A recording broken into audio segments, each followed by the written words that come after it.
going live right now. So it's just going and like alerting different followers and all of that kind of stuff, just letting us know. So, Kristin, it's been a little while, but I'm really excited to hear about this piece that you're doing. Can you tell me a little bit about it? Yes, thank you so much for having me, Dr. Chloe. So, today we're going to be talking a little bit about a topic that I think so many of us can relate to, which is learning to say no without feeling guilty. It's a very small two-letter word, but it can be so difficult to say sometimes. So I'm going to be writing this for Vital Protein's brand blog, Lively. It's a wonderful blog. They cover all kinds of mental health and wellness and lifestyle topics. So I'm excited to be chatting about this with you today. That's awesome. And I am excited to get into the questions of why is it so hard to say no without feeling guilty. But I actually, Kristin, want to just ask you a quick question first as well, Mhm. because I think a lot of people actually do want to have a career in journalism. And people are always asking me like how I get into the media. And I'm like, Mhm. well, you know what? They call me, so I don't really know. But for like when you're pitching articles and getting yourself into the media, was that like a long journey for you or did it just happen naturally? That's a really good question. So before I actually kind of got into the freelance writing world, I was a publicist. I worked in public relations.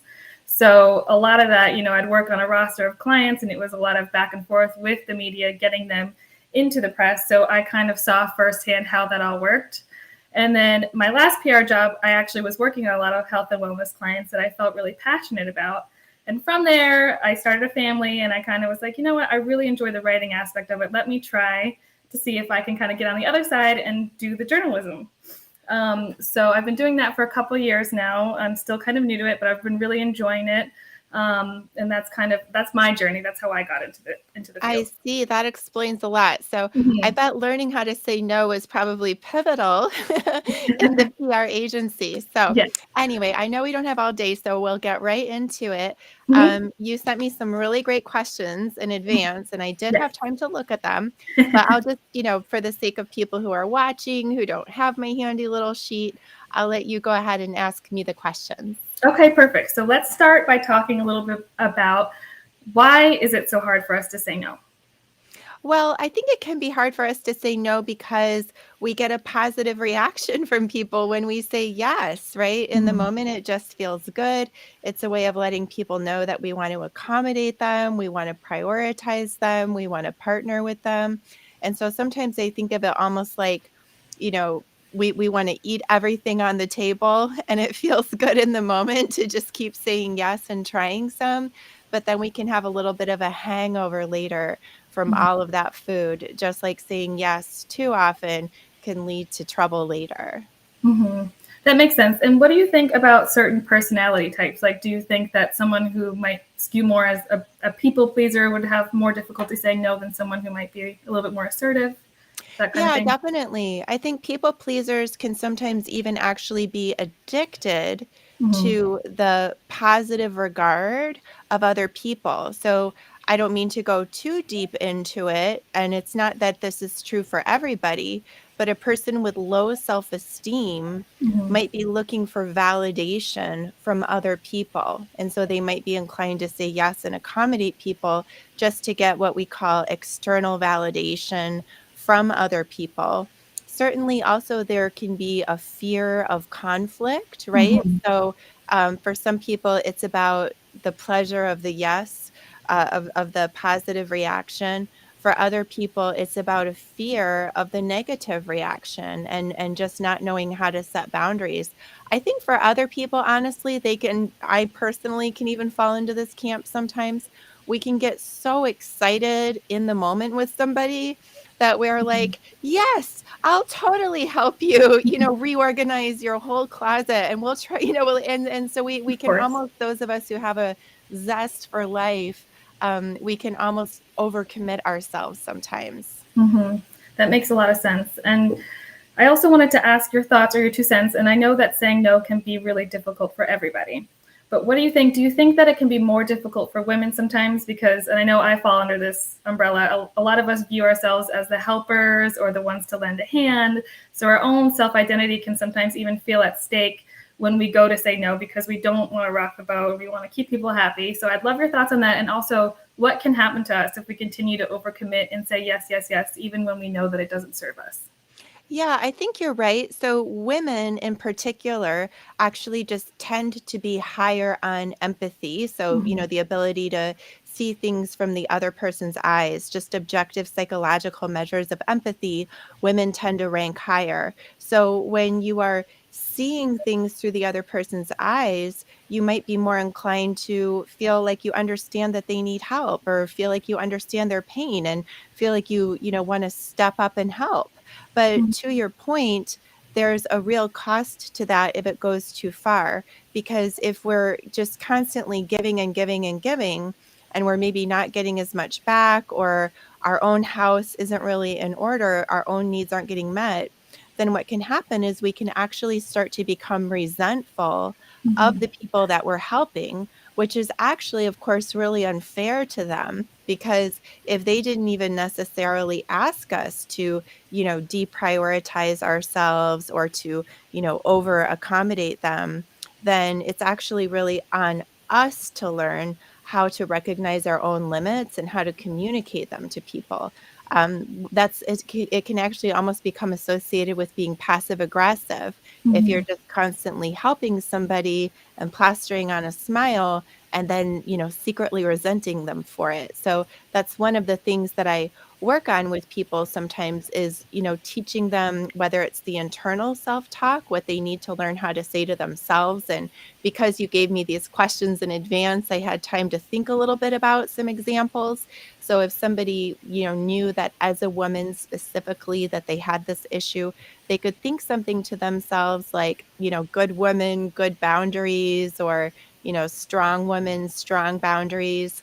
Or to just remember to themselves that they'll actually be a better helper to the people in their life if they learn how to set boundaries, so that they actually do have resources available to share with people.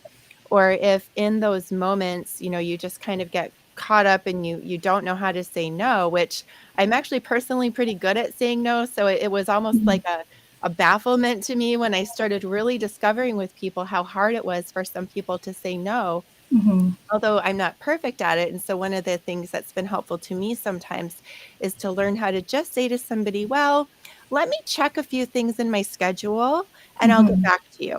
And then that just takes you out of the moment.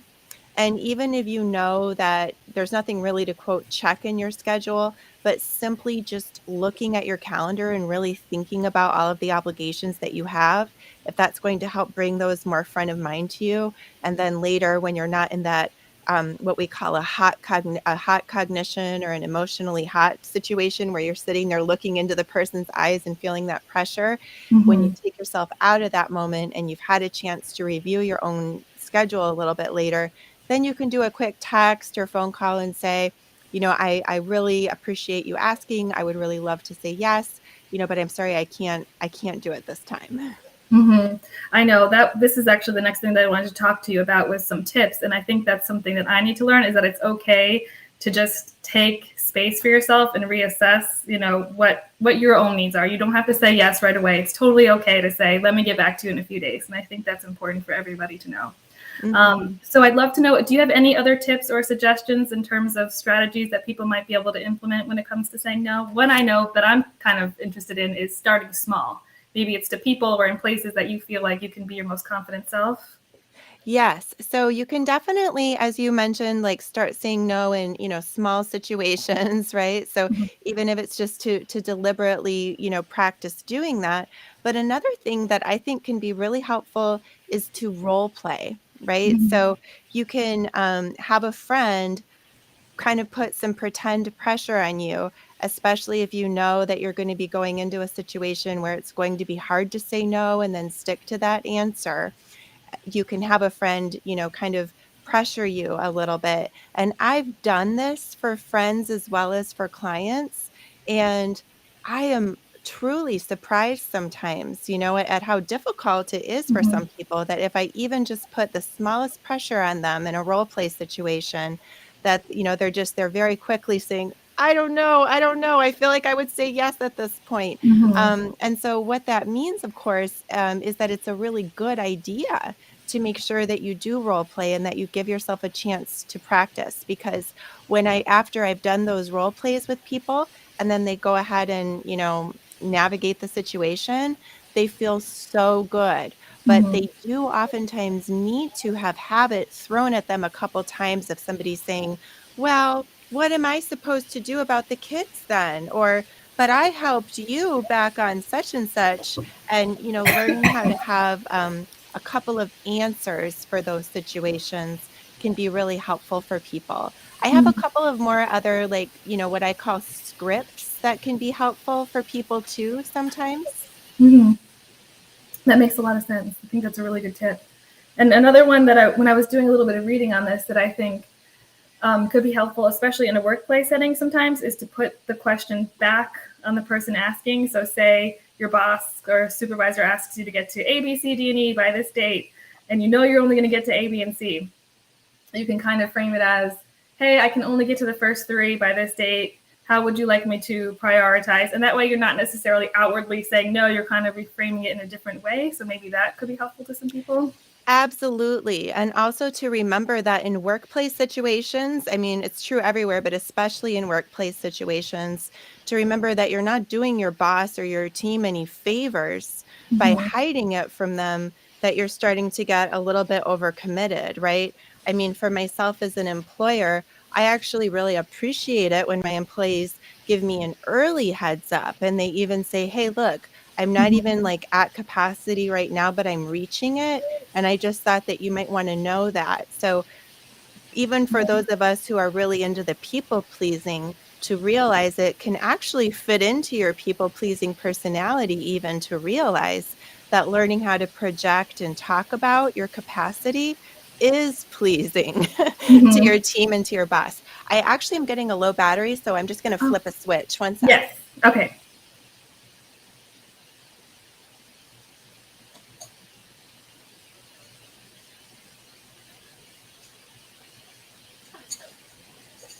Okay. Sorry about that. No worries.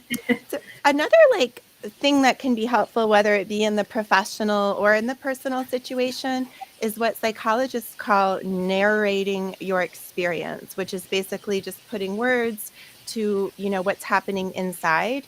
And what that does is it actually helps to stimulate the empathy of the other person, right? To start to realize, what's going on for you.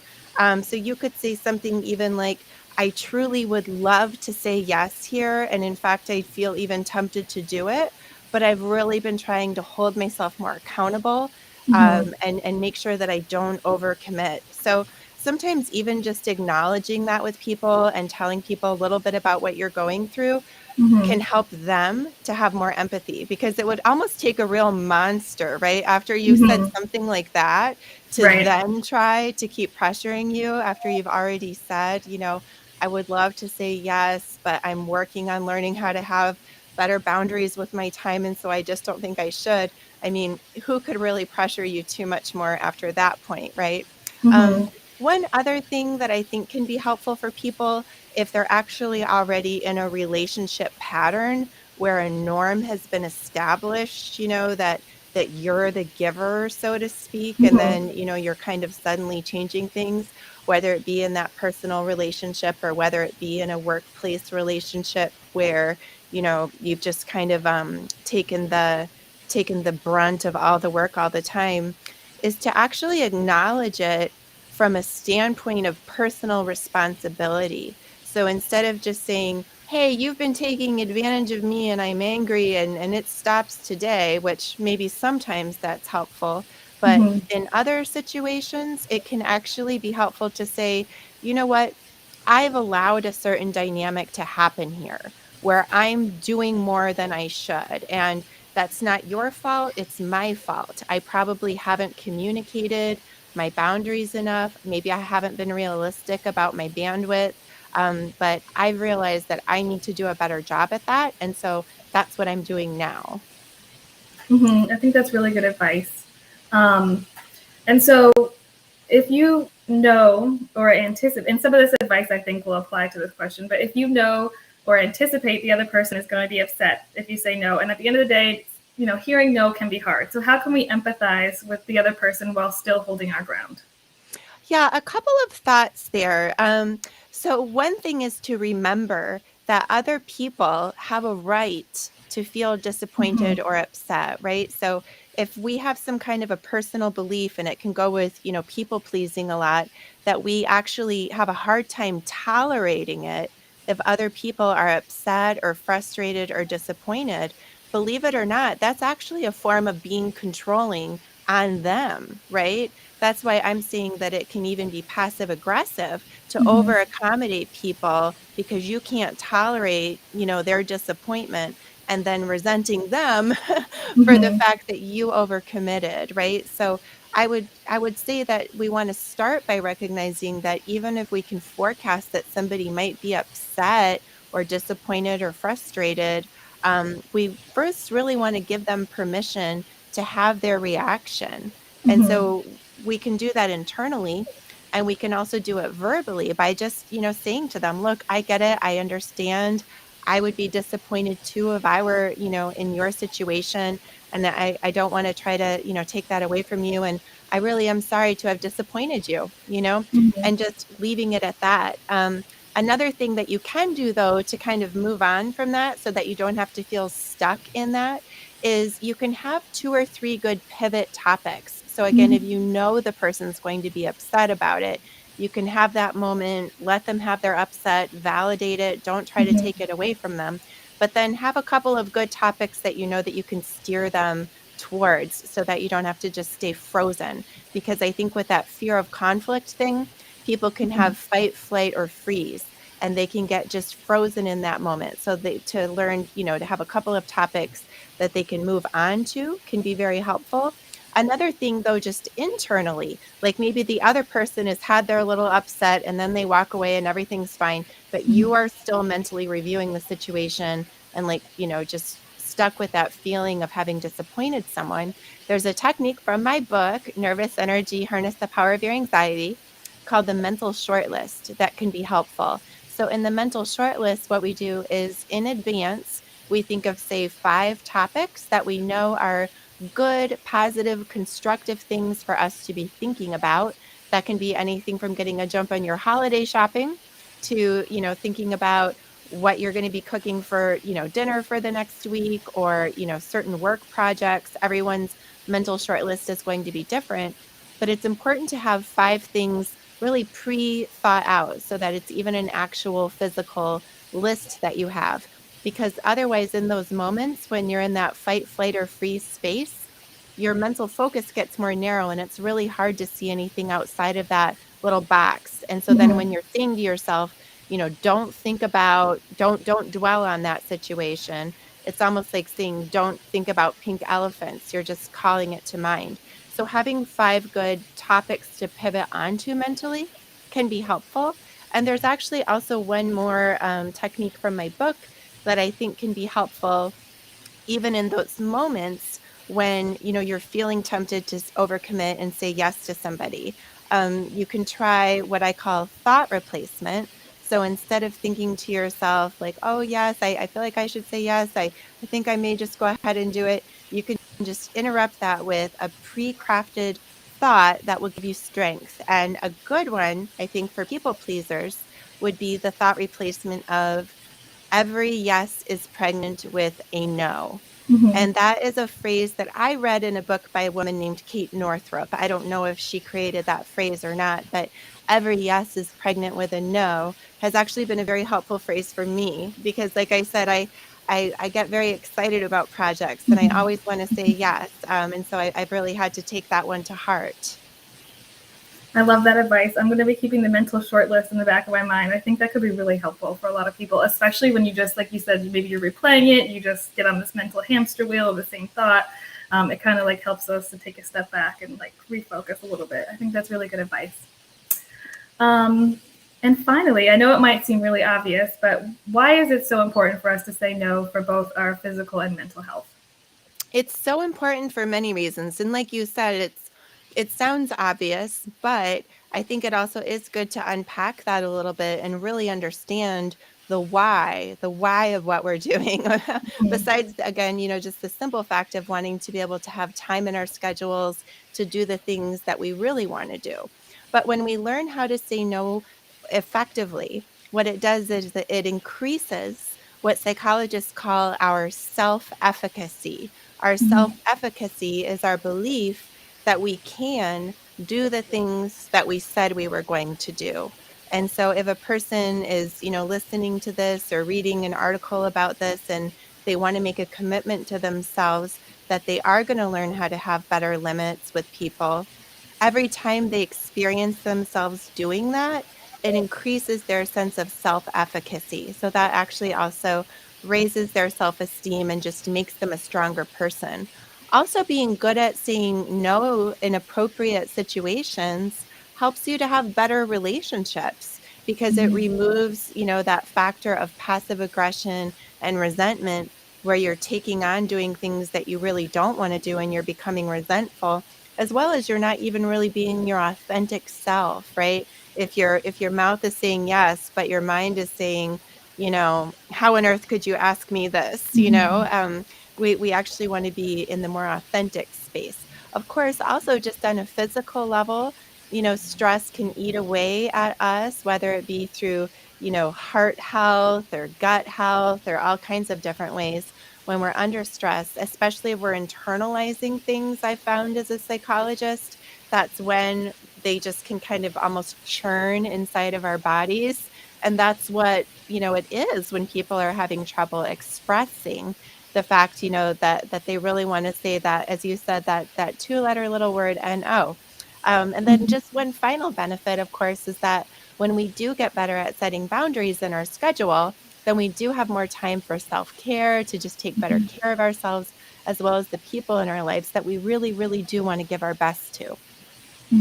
Yeah, it's kind of like it just helps you make, I feel like, more space in your life to say yes to the things that you really want to do. Exactly. Yes, that's all I have, Dr. Chloe. I think this was really amazing. I hope all the viewers felt like they got some good tips out of this. So thank you so much. Thanks so much, Kristen. The pleasure was mine. And we're going to be posting this on all the channels where we streamed it out to. So we'll go ahead and make sure to tag you and, put your, writer's page and all of that stuff on there as well. Sounds good. Thank you. I hope you have a great weekend. You too, Kristen. Take care. Thanks. Bye Bye bye. bye. Take care.